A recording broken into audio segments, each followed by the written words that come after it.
sé qué me dice, que aunque parece que ya no hay razón, aún podemos con lo que sucede, porque no puede con nuestra canción. Amigas y amigos, bienvenidos. Un placer como siempre. Soy Alberto Massa y los invito a partir de este momento a compartir Así Estamos, a través de la señal de TV Más HD, la primera señal en alta definición del departamento de Florida, que nos permite llegar a más hogares, no solamente la ciudad de Florida, sino, como siempre lo decimos y no nos cansaremos, el interior de nuestro departamento, gran parte del interior. Había una zona media complicada, pero aparentemente ya se estaría solucionando. Vaya el saludo igual para todo el sur, el centro y el este del departamento de Florida. Hoy un programa muy especial porque vamos a abordar un tema que tiene directa relación con lo que es el desarrollo de nuestro departamento, desde todo punto de vista, desde el punto de vista medioambiental, del impacto que tiene la producción y de lo que es la producción agropecuaria en toda su extensión. Nos estará acompañando en instantes nada más, y vamos a estar hablando con él, el director departamental del Ministerio de Ganadería, Agricultura y Pesca, Gustavo Díaz, a quien le agradecemos desde ya por hacerse presente en nuestro programa. Hay varias informaciones que surgieron en las últimas horas. Decirles, por ejemplo, que una de las preocupaciones está centrada en la zona de Capilla del Sauce, por lo que implica el hecho de estar aislado de una ciudad como lo es Sarandí del G. Y esto es porque, como todos saben, en los últimos días se cayó un puente, fue impactado por un camión. Aparentemente esa fue la causa, es decir, el impacto del camión sobre la estructura fue lo que provocó el descalce de este puente. Lo real y concreto es que allí se ha estado trabajando en los últimos días por parte del Ministerio de Transporte y Obras Públicas. También lo ha hecho personal de la Intendencia de Durazno, de acuerdo a la información que tenemos, procurando poner en funcionamiento una balsa, la misma balsa que operó en Carmelo, el puente de Carmelo. El puente de Carmelo, la misma que se utilizó cuando se corrió y se golpeó el puente de Carmelo con los barcos que estaban allí. Esa misma balsa se trasladó hacia la zona de Sarandí del G y Capilla del Sauce para poder unir esta localidad de Florida y esta ciudad de Durazno y poder mantener ese vínculo que lógicamente es más estrecho porque está Capilla del Sauce a 20 kilómetros de Sarandí del G, mientras que tiene unos 100 kilómetros o más, más de 100 kilómetros para poder llegar hasta Florida. Esto ha motivado también una serie de medidas desde el punto de vista sanitario, donde no se ha puesto en tela de juicio por parte de las autoridades públicas de la salud la cobertura en salud que tienen los habitantes de esta localidad de nuestro departamento. Vamos a profundizar seguramente, si no es en este programa, serán los próximos, sobre qué fue lo que sucedió, quizás con la palabra del propio ministro de Transporte y Obras Públicas. Venimos a otro tema que tiene que ver con la actualidad política departamental, específicamente la Junta Departamental de Florida. Este es un año muy especial, es el último año de gestión del gobierno municipal, es decir, ya entramos en lo que es el último año y medio de gobierno, pero en la mitad de este año, en julio, se cambiarán las autoridades de la Junta Departamental de Florida.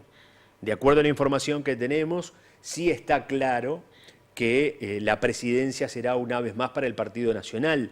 Lo que no está claro aún es quién ejercerá la presidencia de la Junta Departamental de Florida. De acuerdo a la información que se nos ha acercado, la edila Silvana Goñi es una de las que cuenta con mayores posibilidades de estar en el cargo de presidente de la Junta Departamental de Florida. Pero tampoco se descarta que se proceda a la reelección del actual presidente de la Junta Departamental, Ignacio Costa. Y por allí, hace muy pocos minutos nada más, nos ha llegado un mensaje indicándonos un tercer nombre. Podría ser un expresidente que estaría ocupando la presidencia. Por consiguiente, hay toda una cuestión interna dentro de lo que es básicamente la agrupación Manuel Oribe, liderada por el intendente Carlos Enciso, que está por definir si será Silvana Goñi, será una mujer la que cerrará el periodo en la presidencia de la Junta Departamental de Florida, si repetirá Ignacio Costa o, por el contrario, volverá a la presidencia alguien que ya estuvo. Y eso lo dejamos por allí, como para después poder compartir con ustedes la información. Brindamos información que surgió también en estas últimas horas y que tiene que ver con el sector productivo de nuestro departamento. Específicamente hablamos del sector lechero. ¿Por qué? Porque por estas horas se conoció a través de Presidencia de la República, tras lo que fue la reunión que mantuvieron los productores lecheros con representantes del Ministerio de Economía y Finanzas y también con el propio presidente de la República, que las agremiaciones de productores destacaron algunos de los puntos que ya se adoptan como medida por parte del gobierno y que flexibilizan, por ejemplo, el Fondo de Garantías para mejorar el acceso a créditos del Banco República, el cobro de $8,5 millones a Venezuela a cuenta de la deuda que ese país mantiene, la extensión por un año de la devolución del IVA por compras de gasoil y sostener el precio de la leche para el consumo. No obstante, los productores entienden que analizando el avance de las negociaciones, dice textualmente la nota, con el gobierno y los resultados obtenidos, las gremiales consideramos necesario ampliar el plazo fijado por la Asamblea de Capurro hasta el 13 de febrero. Hay oxígeno aquí, si se quiere, para el gobierno nacional, que tiene un poco más de plazo, como para poder analizar algún otro tipo de medidas que tienda a viabilizar la actual situación compleja que vive el sector lechero de nuestro país. No es una novedad, hay factores lógicamente externos, pero se está atacando fundamentalmente lo máximo que se puede a los factores internos, y es hacia los que apuntan las gremiales lecheras, a lograr el mayor beneficio posible en lo que tiene que ver con las políticas nacionales hacia el sector, a efectos de poder hacer viable este sector de la producción de nuestro país. Se está hablando que frente a la negativa de aumentar la devolución de impuestos a las exportaciones, se propuso al gobierno la posibilidad de construir una herramienta financiera que tuviera un impacto importante en la economía de los productores en este año, sin que ello signifique aumentar el endeudamiento del sector. Los recursos y la cuantía de esta herramienta financiera se analizaron con el subsecretario de Economía, el contador Pablo Ferreri, el jueves 10 próximo pasado, y le fue solicitado un plazo de 15 días para definir este tema. De allí que los productores hayan decidido, tomando en cuenta algunas de las medidas que adoptó el gobierno y esta solicitud del Ministerio de Economía y Finanzas, extender hasta el 13 de febrero la posibilidad de llevar todos los temas tal cual estén a todos los productores. Recuerden ustedes, fue en diciembre que se hizo una asamblea en Capurro, en el departamento de San José, donde se analizó toda la problemática del sector lechero y allí se establecieron los reclamos que se iban a realizar a la Presidencia de la República, al gobierno central. Entonces, esta información que queríamos compartir con ustedes, porque tiene que ver con la actualidad y con la realidad. Hemos estado dando una cantidad de pinceladas y el ingeniero Gustavo Díaz ha sido muy paciente, ha escuchado pacientemente todo lo que hemos hablado y ahora sí, formalmente, la bienvenida y gracias por estar en el programa. No, por favor, un placer. ¿Cómo podríamos hablar? El Ministerio de Ganadería, Agricultura y Pesca uno generalmente lo ubica en Montevideo. Si uno se planta en Florida, dice el Ministerio está en Montevideo, ¿no? Pero el Ministerio tiene sus oficinas en cada uno de los departamentos y desarrolla políticas territoriales, por demás interesantes. Creo que la Mesa de Desarrollo Rural ha sido una herramienta que al menos uno lo visualiza y tanto desde el gobierno como desde el sector productivo se le da un valor. No sé si podríamos empezar por ahí un poco con cómo ha sido esta experiencia y cómo se viene desarrollando este tema, qué es la Mesa de Desarrollo Rural y cuáles son los temas que allí se plantean. Sí, está bien. Las mesas de desarrollo rural son un espacio más de coordinación y de articulación institucional, en el entendido de que la intervención de las políticas públicas sobre el medio agropecuario no se restringe solo al Ministerio de Ganadería. Hay una institucionalidad mucho más amplia que está dada por los institutos de derecho público, los institutos no estatales, Instituto Plan Agropecuario, INIA, los gobiernos departamentales también. El Ministerio de Ganadería tiene los cometidos de garantizar un ambiente propicio y cristalino para el desarrollo de las actividades agropecuarias, las garantías de la población, de la inocuidad de los alimentos, promover el desarrollo del sector, pero en estrecho vínculo con esa otra institucionalidad pública y también con las organizaciones privadas. Las mesas de desarrollo rural son un espacio creado por ley en el año 2007, en donde confluye esa institucionalidad pública con las organizaciones de productores del departamento para construir juntos lo que son todas las acciones de desarrollo en el sector. En el caso de Florida tiene la particularidad de contar, y yo relato lo que veo, no porque estar en el sector ganadería, lechería, el tema de la producción de semillas, es decir, hay un amplio abanico. Se agrega el tema ahora del frigorífico, más reciente. ¿Cómo está la situación en general y cuáles son esos vínculos que se establecen con los actores directamente involucrados en el tema productivo? Sí, en Florida predominan la lechería y la ganadería en cuanto a su extensión en área y en número de productores. La agricultura es menor. Claro, la agricultura es una actividad que por su naturaleza es fluctuante en función de la coyuntura puntual de precios y de costos.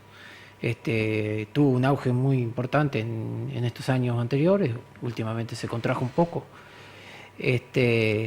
Y muchas veces viene asociada a ese mismo productor ganadero o lechero que destina parte de su área a actividades agrícolas o a producción de semillas también.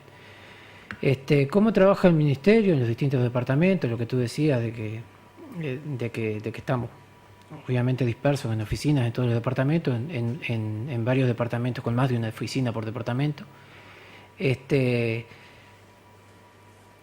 Las políticas del ministerio son nacionales, es parte del Poder Ejecutivo, pero obviamente que los servicios se adaptan a la realidad productiva de cada departamento. En Florida, particularmente de los 25 o 30 funcionarios que hay asignados al departamento de Florida, hay una concentración mayoritaria de la unidad 5, que es la Dirección de Servicios Ganaderos, porque cumple una función de prevención y de contralor sanitario, y en un departamento eminentemente ganadero y lechero, esas son las funciones que ocupan mayor trabajo, mayor tiempo. Después tenemos también un componente importante de técnicos de la Dirección General de Desarrollo Rural, de Unidad 7, y yo pertenezco a la Dirección General de Secretaría, soy el único funcionario de Unidad 1. La Dirección General de Secretaría es una estructura transversal de apoyo a todas las otras direcciones. Pero a su vez hay trabajo de las demás direcciones porque tienen técnicos regionales, algunas en Durazno, otras en Canelones, que intervienen en el departamento. Porque su grado de intervención es menor porque, por ejemplo, la granja en Florida es una actividad a menor escala, entonces tienen los técnicos en Canelones y de allí se trasladan hasta... Que es donde está concentrada la mayor cantidad de granjeros, digamos. Vale. Pero ya que hablamos de granja, ya nos introducimos en algunos de los temas más contemporáneos y de discusión reciente. A consecuencia de las inclemencias del tiempo, las grandes tormentas que hemos tenido, hay un sector que se ha visto bastante golpeado en estos tiempos, y es de los productores de la zona de Fray Marcos, particularmente. Capaz que hay más en algún otro lugar del departamento, pero se ha concentrado en los invernáculos de esa zona. ¿Cuál es la información que maneja? Sabemos que hace pocos días atrás estuvieron recorriendo la zona con representantes de la Oficina de Planeamiento y Presupuesto. ¿Cuál es la situación que se vive con estos productores hortícolas, que son los del este del departamento de Florida? Sí, sí, el rubro más castigado en el temporal del 13 de diciembre fue la zona de la escobilla, porque hay mucha estructura protegida, mucho invernáculo. Nosotros inmediatamente nos hicimos presentes en la zona el viernes temprano, el viernes 14 estábamos recorriendo la zona.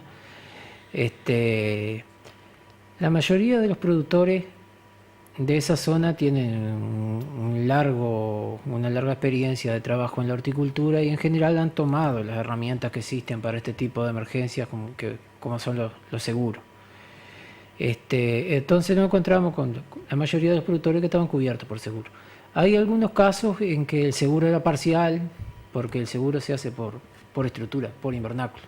Cada uno de los invernáculos. Ahí va. Es decir, si uno tiene 10 invernáculos, es 10 seguros Sí.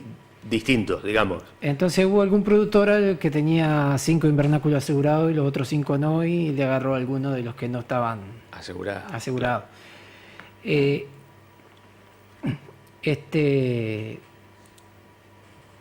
Ministerio de Ganadería tiene 6 lineamientos estratégicos que son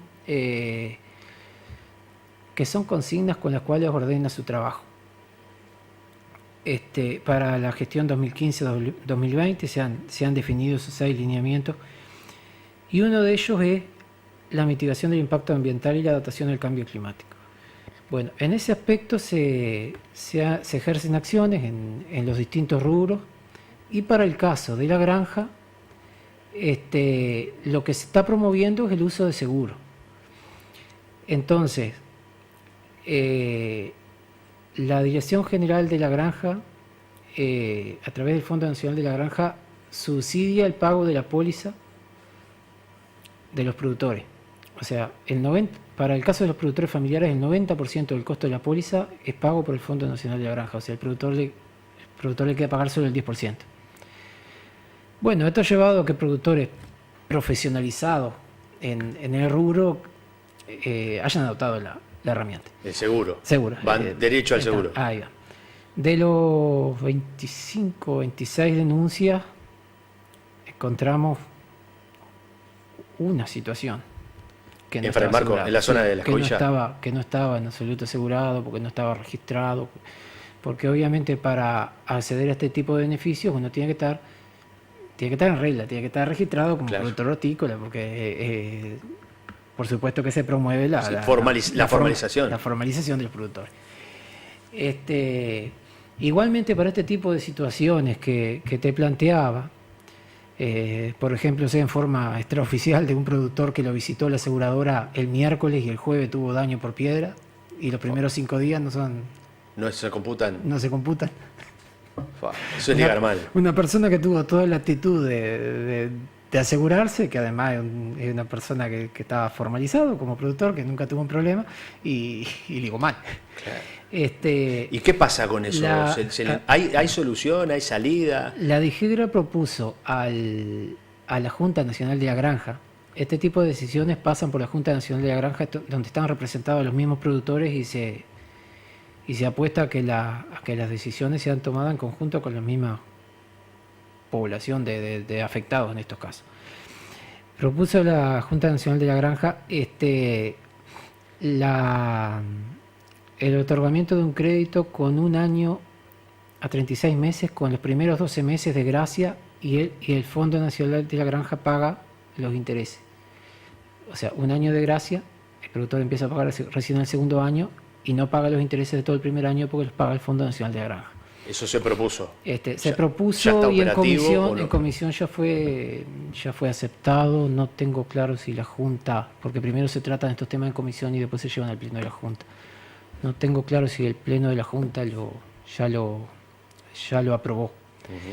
Pero como una herramienta paliativa para este tipo de situaciones. Y además el principal interés de los productores es que las aseguradoras, que son el Banco de Seguro del Estado o aseguradoras privadas, se movieran rápido. Porque además tienen que seguir plantando, tienen que seguir produciendo. Hay gente que perdió la producción o parte de la producción. ¿Qué fue lo que pasó ahí? Sí, lo que pasa es que además, hablando con los productores, lo que se da es que este temporal en diciembre viene en el momento en que están empezando a sacar el pleno de la producción de tomate y morrón, que son las producciones típicas de las cobillas, junto con lechuga, pongámosle, pero entonces cuando están iniciando el pico de producción, los ataca esto y en algunos casos pasar raya y volver a empezar, como en el ludo, vuelve a la casilla de... Entonces la principal preocupación del productor era saber rápidamente cuánto iban a cobrar para poder planificar sus costos y su... Para empezar a seguir trabajando. Para reconstruir la estructura. Bueno, en eso estamos. Se supone que la semana pasada o esta ya se iba a poder hacer el cobro. Lo que pasó ahí también fue que después del 29 de diciembre vino otro temporal en Canelones. Y el mismo 13 de diciembre también han habido problemas en Soriano y Colonia con agricultura extensiva. Entonces hubo una demanda muy concentrada sobre las aseguradoras y claro, y los recursos humanos a veces son insuficientes. Seguro. Es decir, el tema burocrático, por el trámite normal que lleva el cobrar un seguro, se atrasa. Pero al día de hoy, uno dice, bueno, el estado de situación de los productores, de estos 26 productores más o menos, sí. Y los 26 se vieron afectados en mayor o menor grado. Seguro, sí. Nosotros nos apoyamos en la cooperativa Calefra, que es la organización que nuclea a gran parte de los productores de la zona y la que tiene más intervención sobre la zona hortícola, para hacer un relevamiento productor a productor. Había desde algunos casi totalmente afectados hasta algunos que tenían una proporción muy baja, o sea, los daños son variables, obviamente. Pero la solución está y estaría en estos días como para que puedan sí, seguir. De parte del Banco de Seguros sí, y bueno, y después va a estar disponible ese crédito por parte del... ¿Y eso para cuándo? ¿Se tiene fecha ya? El crédito ese va a ser un crédito administrado por República Microfinanzas, pero con dinero del Fondo Nacional de la Granja. Suponemos, no te sabría decir con exactitud, eso corre en el ámbito de la DIGEGRA, pero suponemos que va a ser algo para principios de febrero. Principio de febrero. Sí. ¿Los productores ya siguen produciendo? ¿Siguieron levantando? Sí, claro, porque nadie se quedó. ¿Ninguno se paró? No, totalmente frenado. Tenemos la situación de un productor que lo que pasa que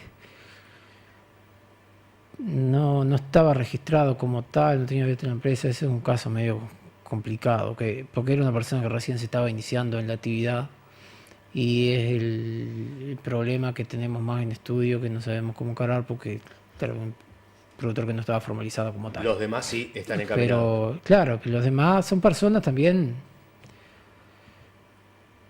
al decir de Luis Franco, tenemos el cuero duro, ya estamos habituados a esto. No hay primer temporal. Claro.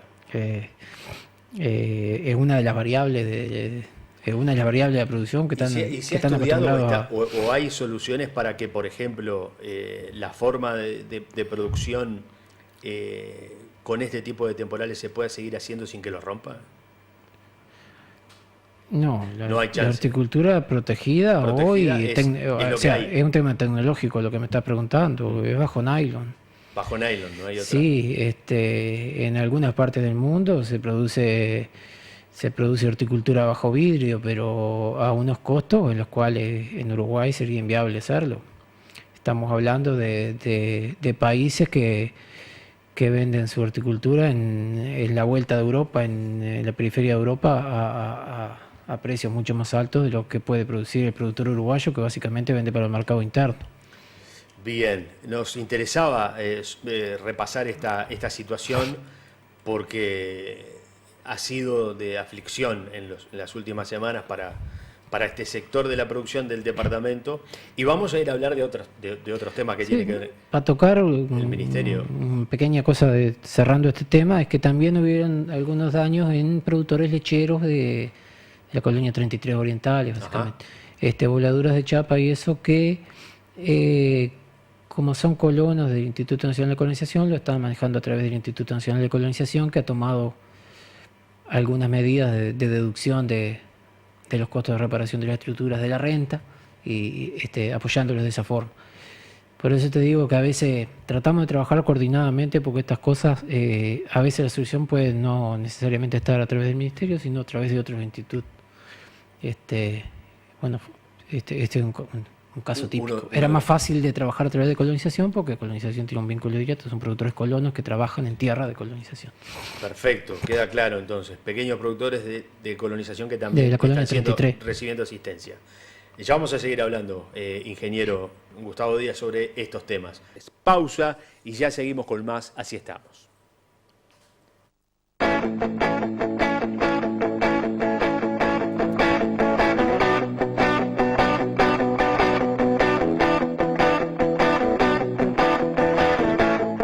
Mientras escribo no sé qué me dice, que aunque parece que ya no hay razón,